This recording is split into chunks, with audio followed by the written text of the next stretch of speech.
Alrighty, WWE Night of Champions is just a little over 12 hours away. It's just around the corner. You can almost see it. You can almost taste it. You can almost tickle it right under the taint.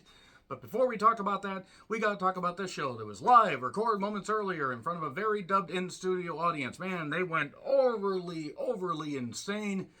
Monstrously insane, in fact, with the sweetened crowd noise. Anyway, I'm John Retton with my review of WWE Smackdown, and yes, Night of Champions, not going to be watching it live. Why? I work long shifts on the weekend, and I really didn't feel like taking the day off, because this show, I think, has the potential to have some good matches, but really, that paycheck's more important. So the review will be up sometime tomorrow night. So anyway, Sheamus with the Brutes took on Theory in a U.S. Championship match that was well worked. I did write down, bet Pretty Deadly interferes at some point, and they did. Theory can work. He's boring. He bores me. That's all I have to say. Eventually, Pretty Deadly did interfere, and then the most devastating maneuver in all professional wrestling, the surprise roll-up 1, 2, 3. Again, not bad, but since I'm bored by Theory, and Sheamus is good, but it feels like he's on the tail end of his career. I will be amazed if Sheamus is still wrestling after WrestleMania 40, quite frankly. So anyway, Bloodline backstage. The Usos won't be at Night of Champions. We get to celebrate 1,000 days of Roman Reigns as champion next week. And Roman got upset at Jimmy for speaking up and standing up. He says, I whooped your ass back then, and I'll whoop your ass now. And, man, shrieking Joe Jackson noises. So there we go.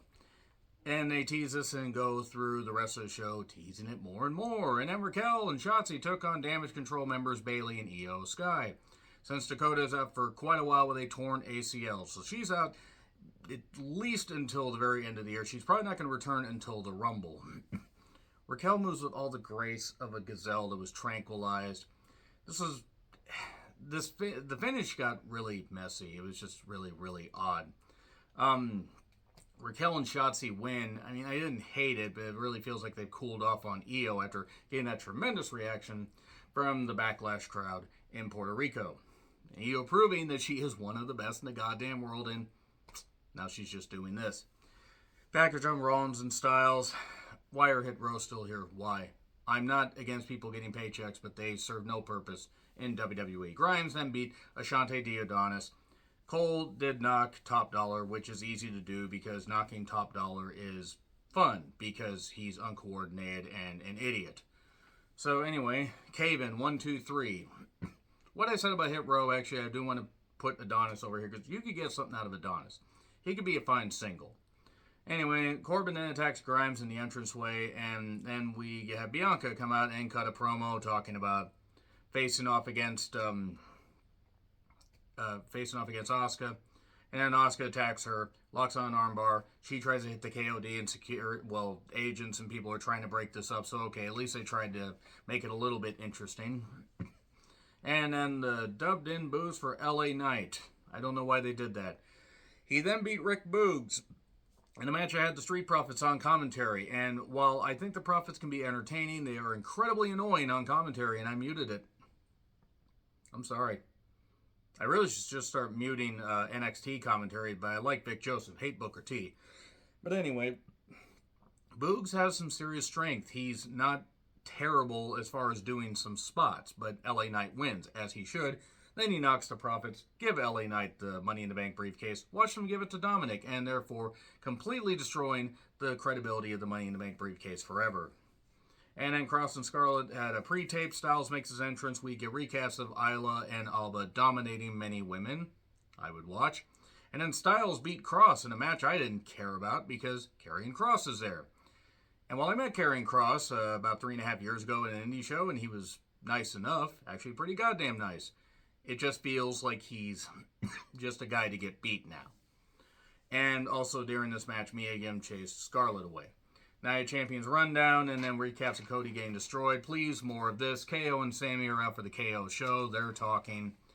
Heyman then interrupts, says the Tribal Chief will come out when he wants to. But then the Usos come out, and they get into a big old verbal spat with KO and Sammy, and they're all upset.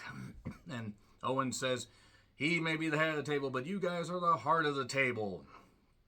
And he wound Jimmy and Jay up, and Jimmy finally said, when it comes to the day ones, I am the tribal chief. And then Roman comes out, stares him down, knocks the mics out of their hand. And then Sammy says, Roman, the bloodline's collapsing. You know it is, and you're not going to win this Saturday. Then we get a brawl. Solo appears, spikes him, and then hoorah, spear. 1, 2. Well, not 1, 2, 3. Would have been kind of funny if he actually hit the spear. I'm so used to Roman winning with a spear that even in a run-in segment and something like this, I expect a pinfall to happen somehow. But nevertheless, Roman standing tall. Jimmy has the tag titles, won't give them to him, and then Jay takes the tag titles, hands them to Roman. There's that little bit of tension. They really have to move this thing along. You can't nurse this thing any goddamn more. You really can't. And while it would be fun for the chaos of Roman and Solo being the tag team champions, there is no reason to give them the tag titles, because unless you're going to have Solo pick one brother or the other while Roman isn't there, there's no point in making them tag team champions. There you go. That's it for SmackDown. Let me know your thoughts in the comments. Like, share, subscribe, Twitter handle in the description. I'm John Rickland. I'll see you soon.